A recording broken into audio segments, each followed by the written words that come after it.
Hello once again. Thank you for tuning in. If it's the first time here, my name is Chandra, and I hope this message blesses you or somebody out there. And today's topic is don't let anyone without an assignment take you out of yours.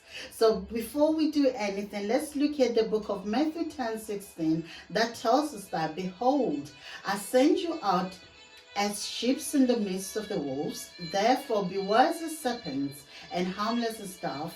And this is to tell us that when God starts to use you, you have to be careful of those around you. You have to let God choose who can be close to you, who can be around you, and also you need to put boundaries in place. Because when you put boundaries in place or in front, it exposes bad people. It exposes people with bad intentions and bad motives. Because bad people don't like boundaries.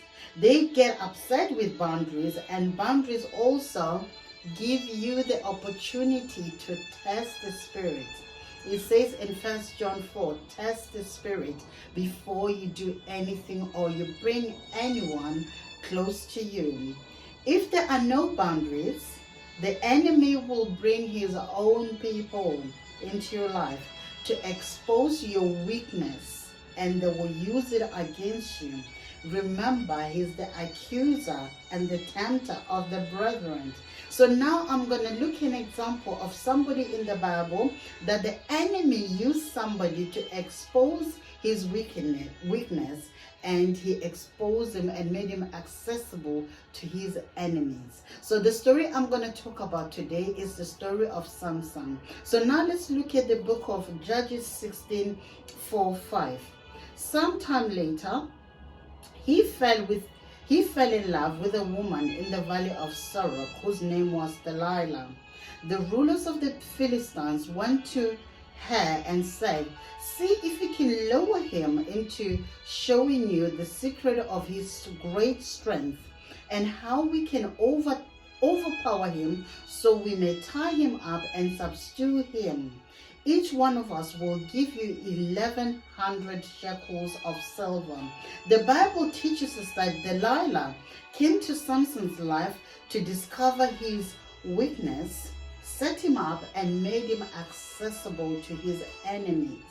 But we have to know that Samson, he had an assignment. He was a chosen man. He was born from a barren woman, and his assignment on earth was to deliver the Israelites from the Philistines.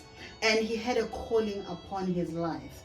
And when you are a chosen one, there's always a spirit after you to try to take you out of God's assignment. And this is the same thing that happened with Samson. He encountered spirit in all the women that he came across. And God wants us to be careful. So when we go to read also the same verse, which is Judges, same chapter Judges, which is 16:21-22, it tells us that the first thing that the Philistines did is that they took out his eyes, which is also a symbol of taking a vision from him, same as blinding the prophet not to be able to hear and see from God.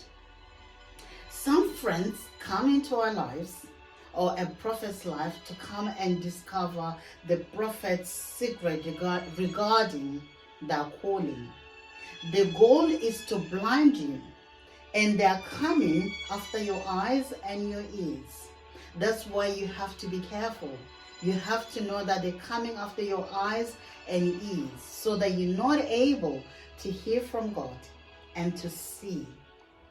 And also, these people, when they come to your life, they will start by friendly conversation. They will ask you questions, and they will even start to divulge their secrets to you in a hope that you will open unto them too. They will use things like seduction, flattering, and enticing words. They use sometimes they will use undercover sexual gestures and give you false sense of security.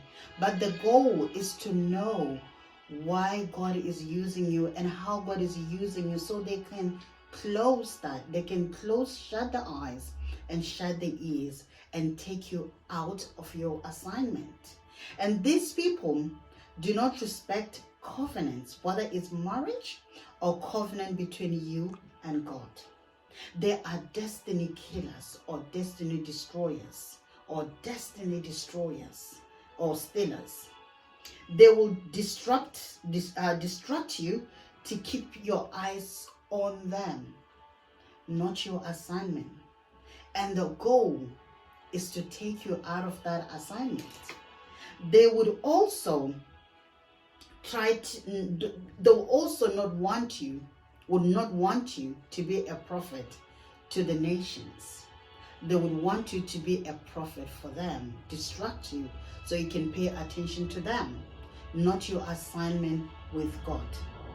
And nothing is secret with these people. It's secret, and there is no reverence with them. They are accusers, exposers, manipulators, very selfish, typical kind of people. They are only obsessed with themselves, and they're there for themselves. It's all about them, their needs, their feelings, what they can get. And it's all a bait to catch you and take you out of your assignment. And the Bible teaches us of false prophets, wolves in sheep clothing. But my God wants me to come here and let people know of false brethren and false friends as well. When the enemy comes after you, he's not only after you as an individual, he's after generation. The goal is to destroy your name and to pervert your name and to lead you astray out of your assignment and the will of God. And beloved, I'm here to tell you that please do not let anyone to talk you out of your assignment if they don't know what the assignment is. God chooses who he wants to choose, and God can use whoever he wants to use. Our destinies are written by him. He created us. He's our Father. But he wants his children to be aware of the craftiness of the enemy and the people that come into your life on a mission just to take you out of your assignment, because they want to take you back into the world. They want to take you back into religious doctrine where you're not going anywhere, where you don't know who you are, where you keep on going in cycle. But our Father wants to give us a fulfilling life, a destiny. He wants us to leave a mark on this earth when we're gone. He wants us to be remembered for centuries and centuries. Our good works, he wants them to stay here forever. He wants us to break generational curses. He wants us to leave a mark here. Do not let anyone to take you out of your assignments, especially those who don't know that. So I hope you've been blessed by this message. And if you have, please like and share, subscribe to my channel. Thank you for watching, and God bless you, bless you, bless you.